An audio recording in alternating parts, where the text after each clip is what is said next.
नमस्कार, मैं doctor Swapnil Gautam.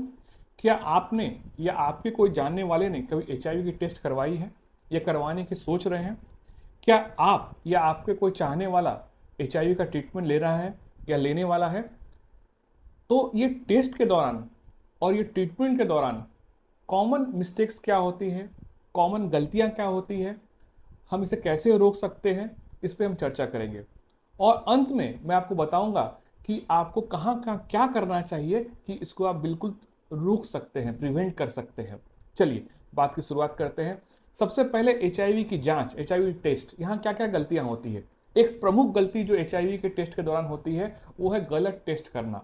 Suppose किसी का एक्सपोजर हो गया हो, सेक्सुअल एक्सपोजर की बात कर ले, तो इसमें बहुत बार क्या होता है, because of an corrected advice, सही एडवाइस ना मिलने के कारण हम गलत टेस्ट कर लेते हैं।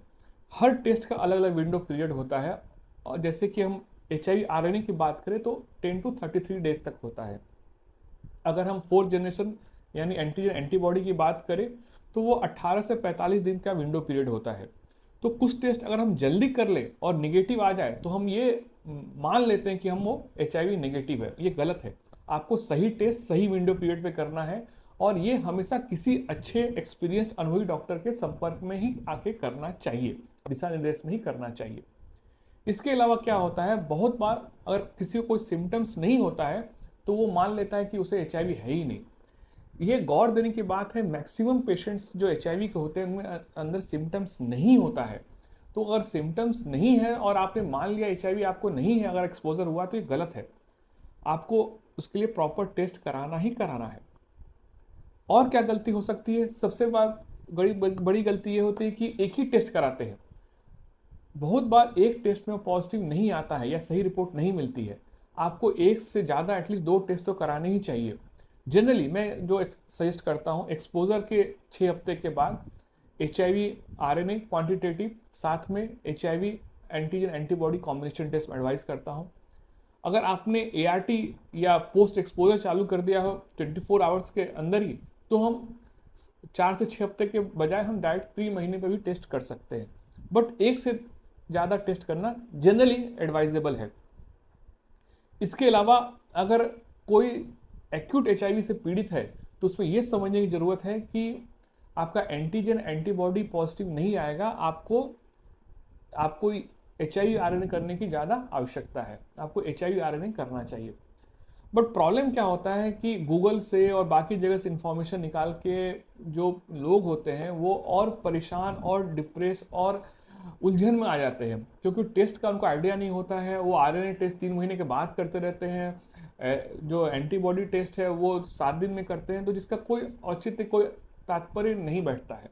तो मैं यही रिकमेंड करूंगा कि आप खुद से स्वयं ना करें, किसी अनुभवी डॉक्टर से बात करके, हमसे जुड़ना चाहे हमसे जुड़ के आप डिस्कस करके फिर टेस्ट करें। खुद से करेंगे अननेसेसरी पैसा वेस्ट होगा, मेंटल हैरासमेंट होगा, परेशान रहेंगे।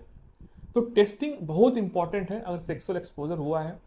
सिर्फ पोस्ट एक्सपोजर प्रोफाइलेक्सिस में एक और बात को जोड़ दूंगा कि सबसे ज़्यादा सेक्सुअल एक्सपोजर जिससे एचआईवी होने की संभावना है वो है एनल सेक्स।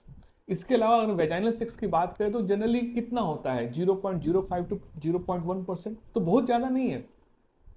तो वेजाइनल एक्सपोजर में भी एचआईवी चांसेस बहुत बहुत ज़्यादा नहीं है। फिर भी आपको आइडियली विदिन 24 आवर्स या 72 घंटे के अंदर पोस्ट एक्सपोजर प्रोफाइलेक्सिस चालू कर ही देना चाहिए, वो बेटर है। अगर आपको हाई रिस्क एक्सपोजर हुआ है, सामने के सोर्स को एचआईवी हो सकता है, कि सामने का सोर्स को आपको मालूम नहीं है, ट्रस्ट नहीं कर सकते, प्लीज स्टार्ट कर दीजिए, बेटर है, स्टार्ट कर दीजिए। ये जो पोस्ट एक्सपोजर प्रोफाइलेक्सिस है हमेशा किसी डॉक्टर के दिशा निर्देश पे ही स्टार्ट करना है। ये बात मैं बार बार आपको सलाह दूंगा। आप एआरटी सेंटर से जाके भी ले सकते हैं, फ्री में मिलता है, या प्राइवेट में जहाँ से आप लेना चाहे ले सकते हैं, हमसे जुड़ना चाहें जुड़ सकते हैं। बट स्वयं ना ले और स्वयं से टेस्ट भी ना करें, मैं सजेस्ट नहीं करूँगा। इसके अलावा क्या तकलीफ होती है, इसके अलावा बहुत बार कुछ ऐसे टेस्ट कर लेते हैं जिसका कोई मतलब ही नहीं है, आपको खुद मालूम नहीं है हम ये टेस्ट क्यों कर रहे हैं। कहीं से देख लिया, पढ़ लिया, सुन लिया, कर लिया। उसमें से एक टेस्ट है इलाइजा टेस्ट। इलाइजा टेस्ट कोई करता ही नहीं है, वेस्टर्न ब्लॉट, कोई मतलब ही नहीं है उसका। सो ये सब टेस्ट का कोई तात्पर्य औचित्य ही नहीं है, और इसको अवॉइड करें। जहां तक हो सकता है 2 टेस्ट आप ध्यान में रखें, वो भी डॉक्टर से पूछ के संपर्क करके करें। एक है एंटीजन एंटीबॉडी टेस्ट कॉम्बिनेशन में, दूसरा है एचआईवी आरएनए। यही 2 टेस्ट पे मैं जोड़ दूंगा। इसके अलावा HIV के साथ अगर आपको लग रहा है एक्सपोजर हुआ है तो हेपेटाइटिस बी, सी ये टेस्ट भी करने चाहिए, इसके भी साथ में होने के चांसेस है। बहुत बार हम सेक्सुअल एक्सपोजर में बाकी टेस्ट के बारे में, बाकी बीमारियों के बारे में भूल जाते हैं, जिसमें सेक्सुअली ट्रांसमिटेड इन्फेक्शंस आते हैं, गोनोरिया हो गया, क्लमाइडिया हो गया, सिफिलिस हो गया, इसके बारे में हम सोचते नहीं, पूछते नहीं, दवा लेते भी नहीं। इसके बारे में आपको बात करनी चाहिए, चर्चा करनी चाहिए, ये बहुत बहुत आवश्यक है, अति आवश्यक है।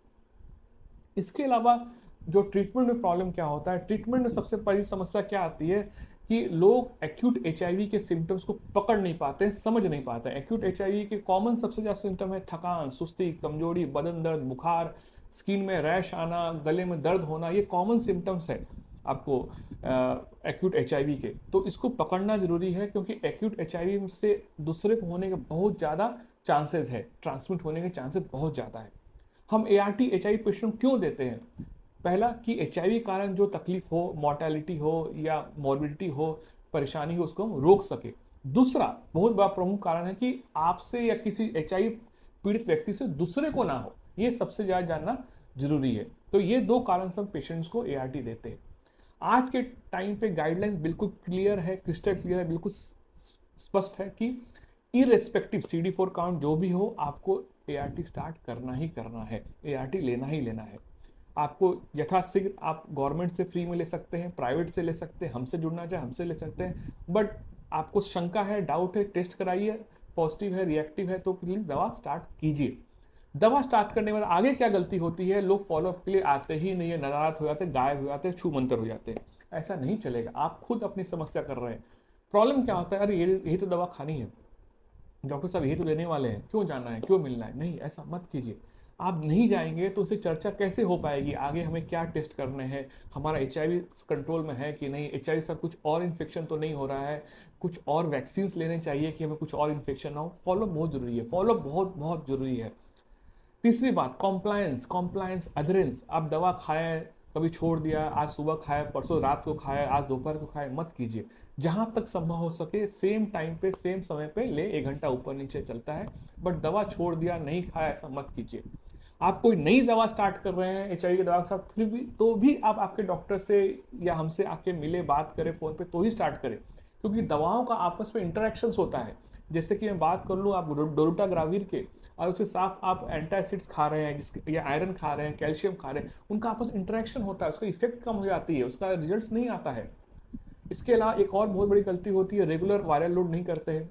जनरली HIV की दवा स्टार्ट करने के 4 वीक्स के बाद वायरल लोड, फिर हम 4 से 8 हफ्ते के बाद, फिर हम 3 से 6 महीने में करते हैं। बट आप फॉलो पे आएंगे तो वायरल लोड समझेगा ही नहीं। और दवा रेगुलर नहीं खाना यानी आप दवा से आपको रेजिस्टेंस होने वाला है। अगर आपसे गलती से दवा छूट गई है तो शर्मा के, छुपा के घर पे मत बैठिए, प्लीज आके हमें बताइए। इसके अलावा सबसे इंपॉर्टेंट है कि आपको कहीं पे भी, किसी भी टाइम पे, किसी भी क्षण आपको ऐसा लगता है कि HIV से रिलेटेड आपको कुछ पूछना है, सेक्सुअली ट्रांसमिटेड इन्फेक्शन में कुछ आपको पता करना है, बात करनी है, हमसे प्लीज जुड़िए। 2 नंबर है हमारे, ये दोनों नंबर पे हमारी टीम के कोई ना कोई सदस्य आपसे जुड़ते हैं और आपको हमसे बात करा सकते हैं। इसके अलावा आपके जहन में, आपके मन में कोई सवाल हो, कुछ क्वेश्चंस हो, तो बेझिझक कमेंट बॉक्स में मेंशन करें। हो सकता है नेक्स्ट वीडियो में मैं उनको उठा के बात करूं। और जनरली मैं आपके जो प्रश्न होते हैं कमेंट बॉक्स में, मैं स्वयं खुद उनको रिप्लाई करने की चेष्टा, प्रयास, कोशिश करता हूं। बट ये 2 नंबर जो है, ये 2 नंबर्स हमारे हैं, इनसे आप जुड़ सकते हैं। कुछ आपके मन में जिज्ञासा हो, कुछ क्वेश्चन हो, क्वेरी हो, डाउट हो, बेझिझक आप ये नंबर पे फोन करके पूछ सकते हैं, और या हमसे जुड़ सकते हैं व्हाट्सएप के जरिए या नॉर्मल कॉल के द्वारा।